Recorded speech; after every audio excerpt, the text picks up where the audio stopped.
Hi, my group will be presenting on the book China Syndrome, the true story of the 21st century's first great epidemic, which is about the SARS outbreak in China in the early 2000s.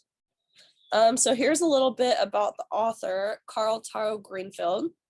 He's a popular journalist, novelist, and television writer. The book is written from his own narrative while also focusing on the investigative work done by health professionals.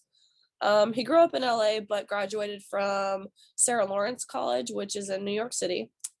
He's a former editor of Time, Asia, and Sports Illustrated, and has also written articles featured in New York Times, Washington Post, Wall Street Journal, and many other well known magazines and journals. He writes both fiction and nonfiction, but is primarily known for his articles on modern life in Asia. He's actually written three different books centered around Asia. And he's currently working as a TV writer and producer for Showtime, Netflix, and HBO Max. And he lives in New York City with his wife and two daughters. So we wanted to start our presentation with a little background information about SARS and what it is. So SARS actually stands for Severe Acute Respiratory Syndrome. It's a viral respiratory disease caused by a SARS-associated coronavirus. It's an airborne virus that can spread through small droplets of saliva or mucus, kind of like how the common cold or the flu is spread. It can also be spread indirectly through surfaces that have been infected by someone who has the illness. And the virus can live in the open air for about 24 hours before becoming uncontractable. The incubation period for SARS is anywhere from 2 to 14 days, and symptoms include fever, headache, body aches, diarrhea, dry cough, shortness of breath, and kind of just that overall general feeling of discomfort. And it's not uncommon for SARS to develop into pneumonia, especially in a person who already has a weakened immune system. And SARS can also turn fatal once the respiratory system crashes, which causes the blood oxygenation to deteriorate, and vital organs like your liver or heart or brain to begin to shut down. The case fatality rate for SARS is about 11%. And another important thing to note is there is no cure or vaccine for the strain that our book discusses. And although there is now a new strain which brought about the COVID we're all familiar with, there have not been any reported cases worldwide of the original strain since 2004. And prevention for SARS is pretty simple. It just kind of includes things like practicing good hygiene, disinfectant, personal protective equipment like masks, washing your hands frequently, avoiding contact with people who are known to be infected, all things pretty similar to how we would have prevented COVID.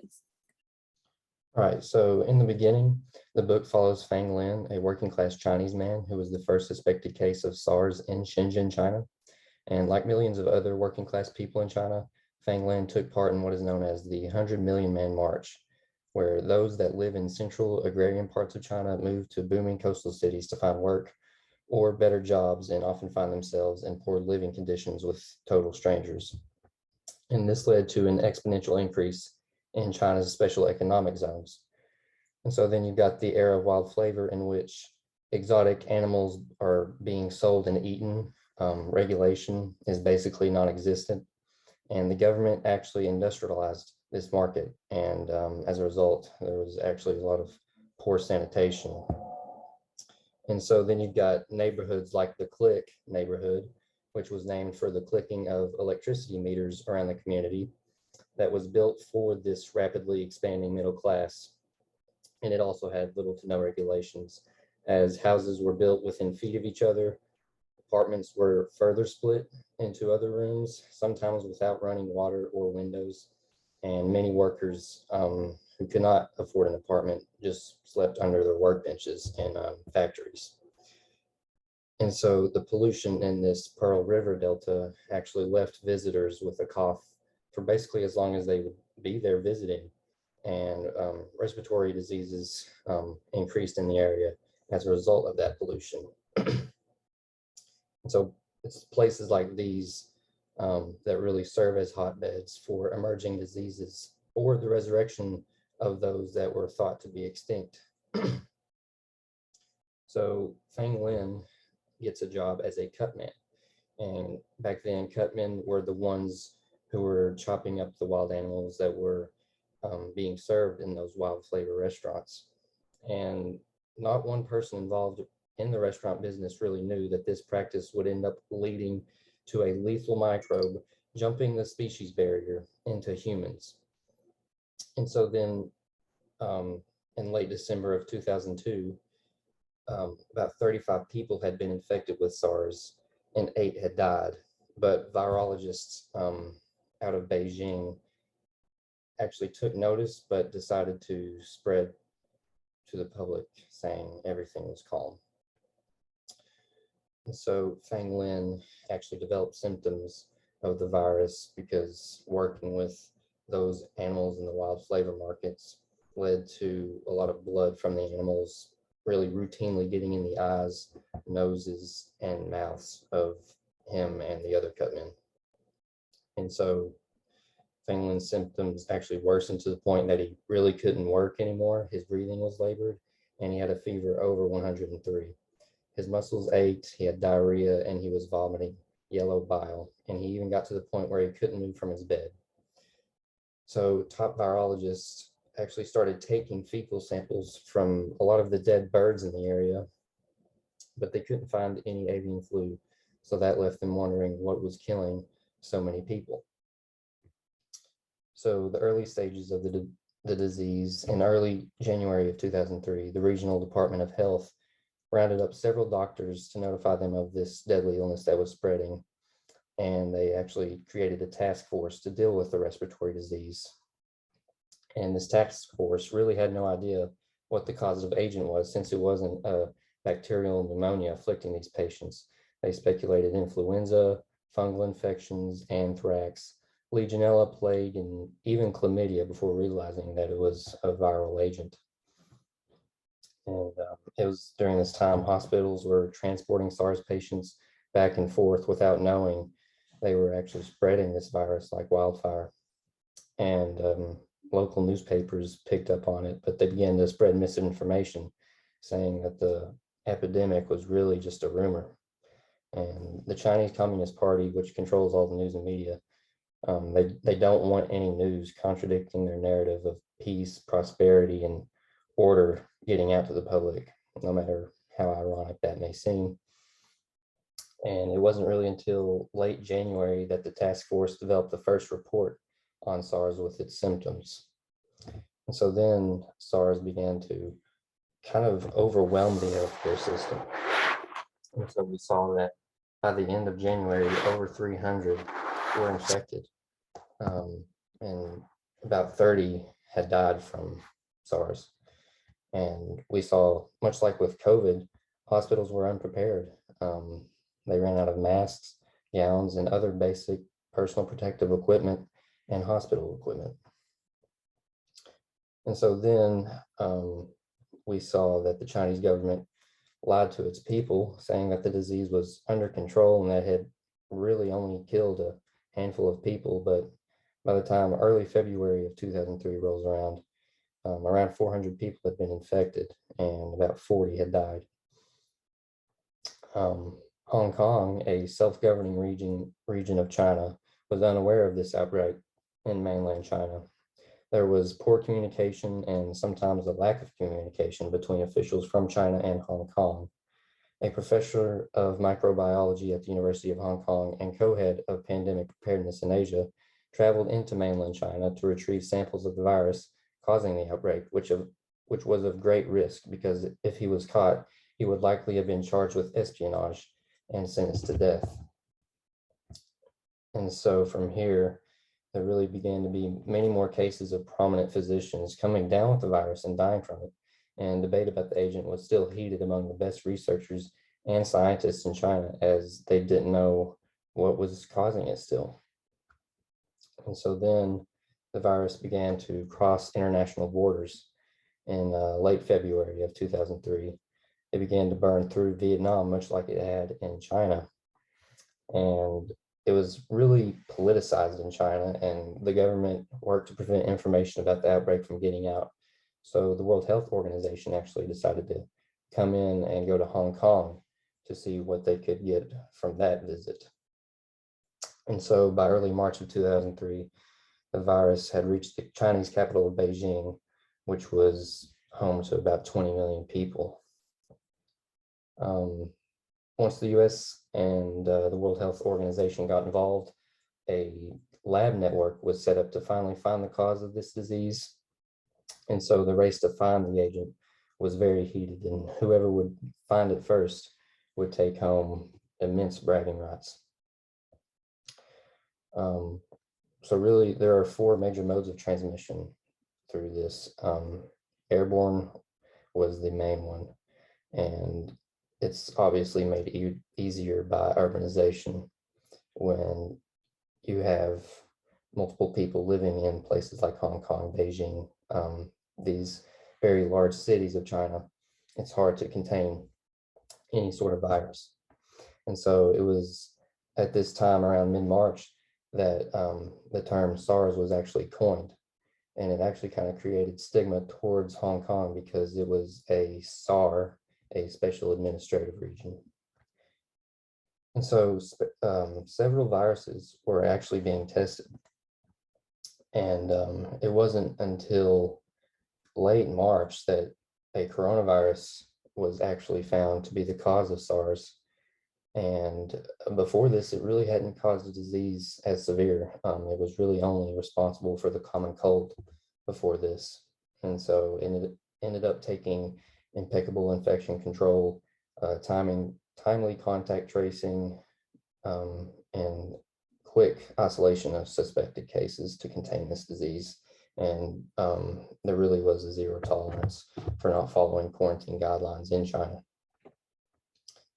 And so by the time April rolls around, the head of the Chinese Ministry of Health actually was fired, and the president and premier of China were behind this, saying that the Minister of Health had failed at combating SARS.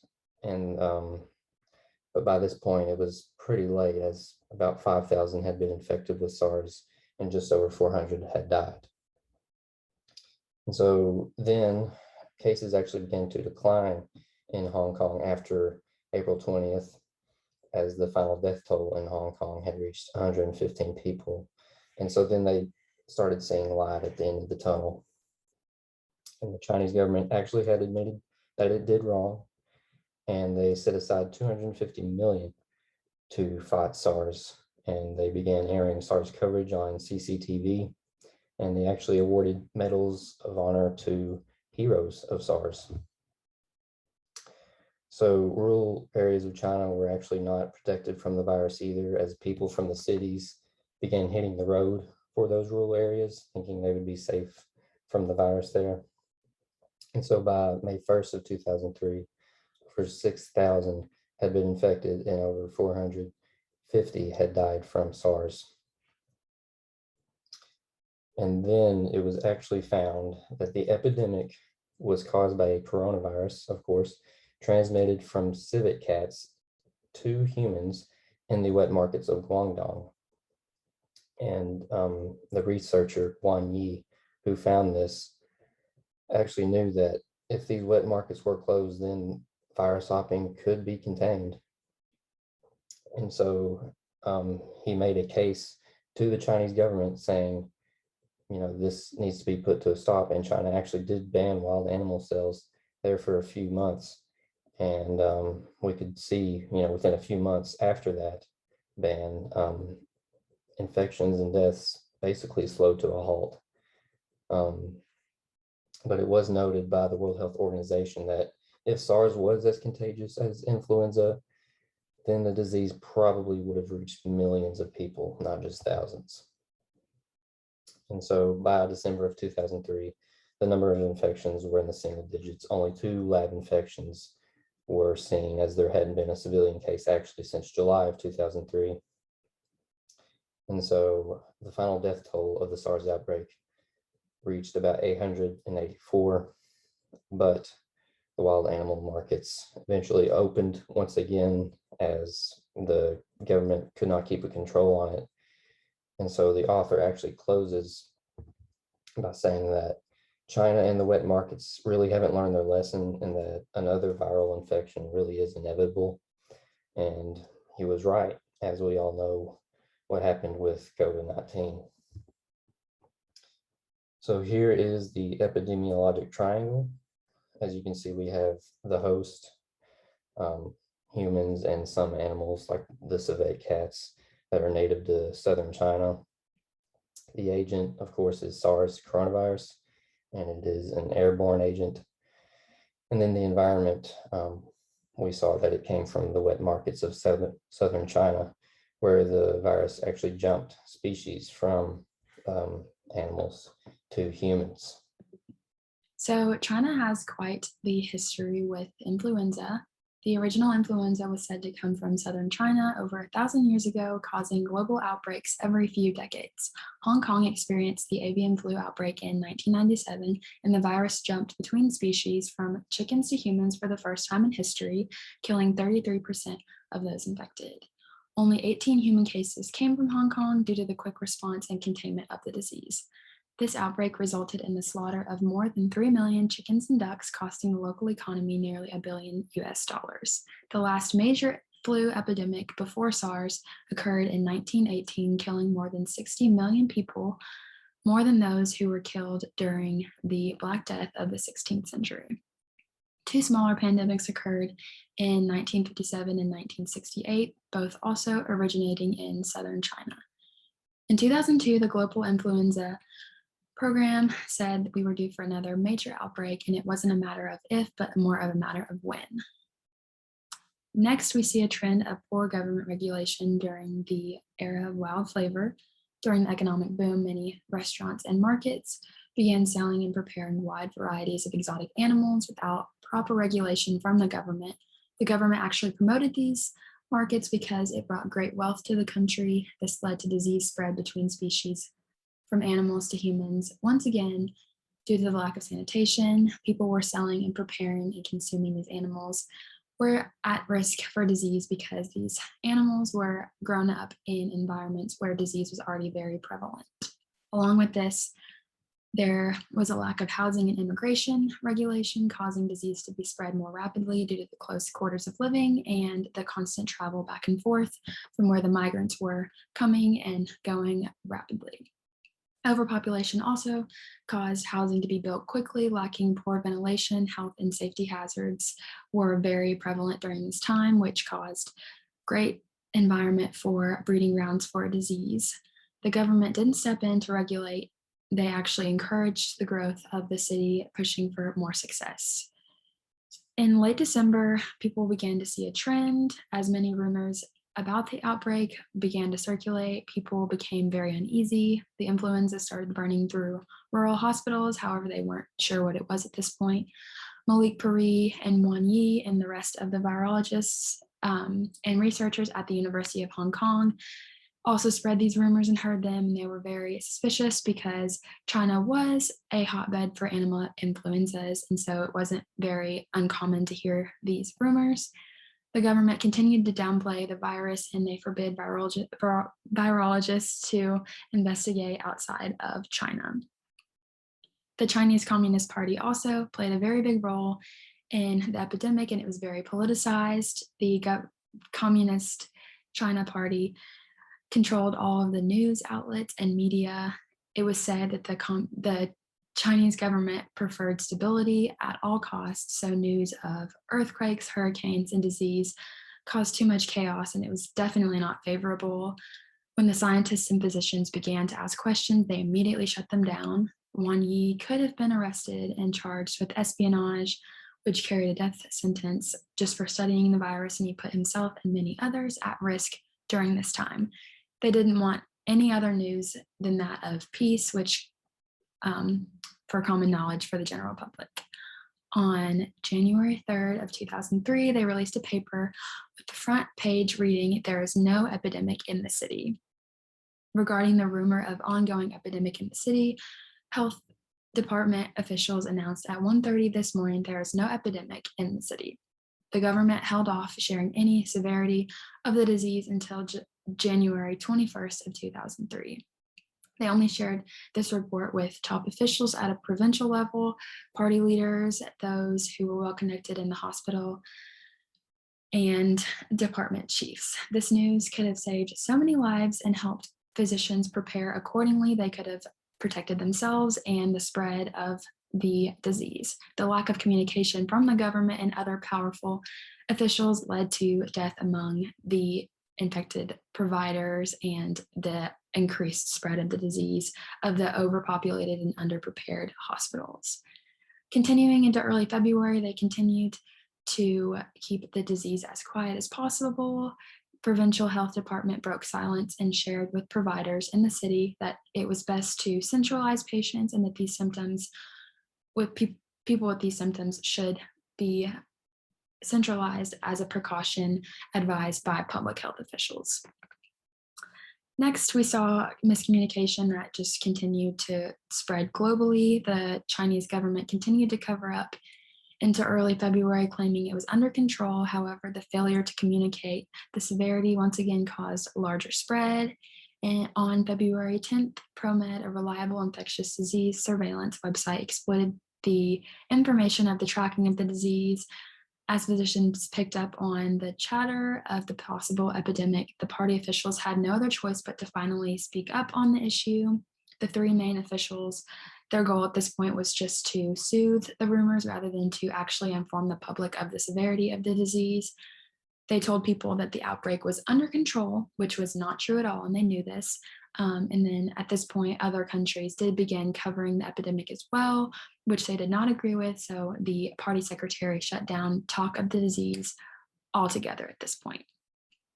Finally, the government fesses up to all of the rumors. At this point, they were telling people that the disease had only 30 to 40 cases, which at this point it was actually closer to the number of 500. This continued until April of 2003, when the Chinese Minister of Health was fired after he was exploited for his failure to protect the public from the epidemic, and the government finally took ownership of all of their months of many lies. It was then that the cases began to decrease and they were able to gain control over the spread.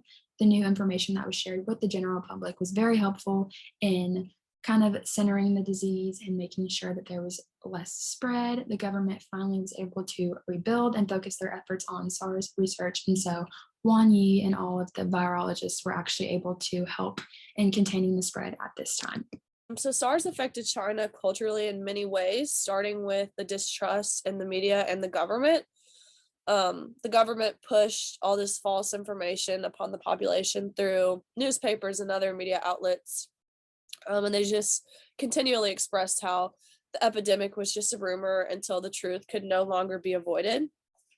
And due to a lack of trustworthy official information, folk tales about the epidemic began to spread through word of mouth or mobile messages or social media and tons of other ways. And these rumors just kind of exasperated the spread of social panic, and that kind of resulted in an escalation of buying drugs in the Guangdong province. The book mentioned a rumor that talked about how Banligan and vinegar could prevent and control SARS, but that was not scientifically established at the time.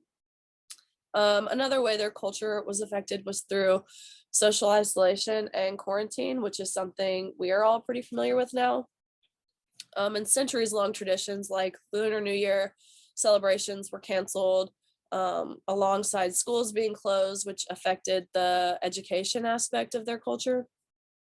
And although this isn't still the case, since they have been pretty carelessly reopened, wet markets were shut down for several months after a researcher discovered their role in the spread of SARS.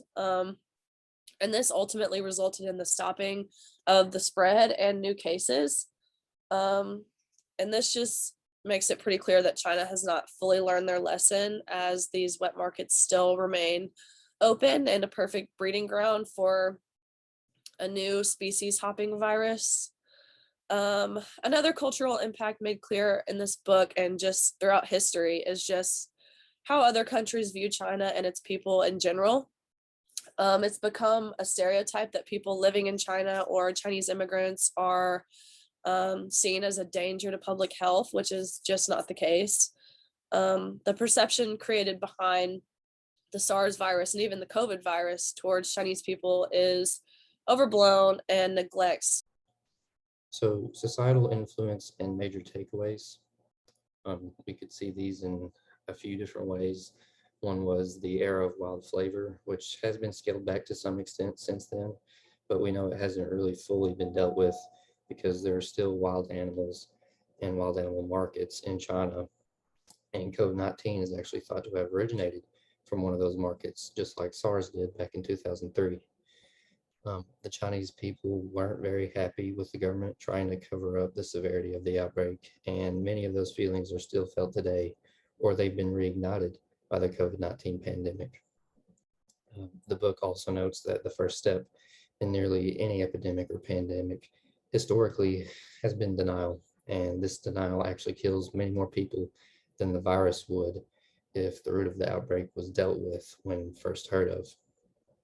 And then you've also got the Chinese Ministry of Health, which has been better about not sweeping things under the rug since the SARS outbreak, but they're far from holding the country to the standards that are recommended by the World Health Organization and the CDC. And then you've also got development. In 2003, the World Health Organization stated that economic development in China was rapidly outpacing healthcare development in China. And another part about government control was the fact that China is such an authoritarian state is actually critical in containing SARS, because had China been a more democratic nation, then they probably couldn't have implemented such tight measures and the virus could have become much worse. And so now it's only a matter of time before the next animal to human virus jump occurs. And so the major lesson to be learned here is that time is of the essence, and the wet markets of China really either need to be closed or at least regulated in a way that keeps people safe.